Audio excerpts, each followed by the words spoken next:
If you're finding it challenging to find new methods to address your child's negative or disruptive behaviours, or you need some direction structuring rewards and expectations in your home, or maybe you're looking for ways to help your child or teen want to do things such as sleeping by themselves or being proactive about their homework, you're in the right place.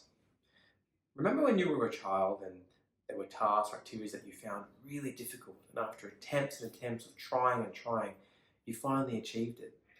Not only that, what if your parents, your teachers, or even your friends were around to give you praise and admiration for your efforts? Maybe even a reward. It would feel pretty good, right? It would encourage you to want to continue through new challenges in the future. As an adult, this is reflected in being told you're doing great at work or being appreciated by a partner for all your efforts.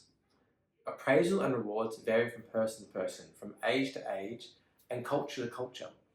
But what remains consistent is the feeling that you get after you receive an award or admiration. It's that feeling that you get after you've been told all your efforts are being recognised and noticed. These are essentially reward charts, just unstructured and in different forms. Rewarding positive behaviour with affirmation or small gifts goes a long way to encourage positive seeking behaviour and has been around since day one. So let's talk when to use reward systems at home and how to make it effective and engaging for your child or your teenager. Here are my 5 tips for you to take home on board.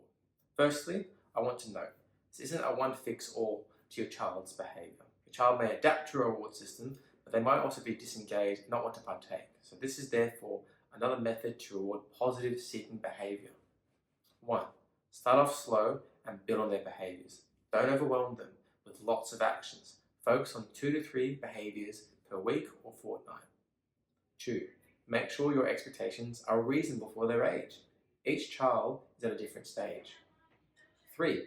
Consequences are a separate thing to rewards. For example, if you're using a token system, don't remove tokens as punishment.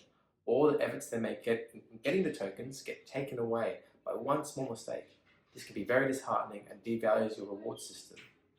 4. Rewards are not bribes. Rewards are rewarded as a result of positive behaviours. Bribes are used beforehand as blackmail. And 5. Implement reward charts for all your children if you have multiple, not just one. You don't want other siblings feeling left out.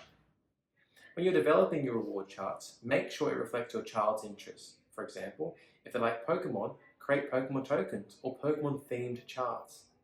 This increases their engagement and they want to achieve the rewards, shifting their behaviour patterns one reward at a time.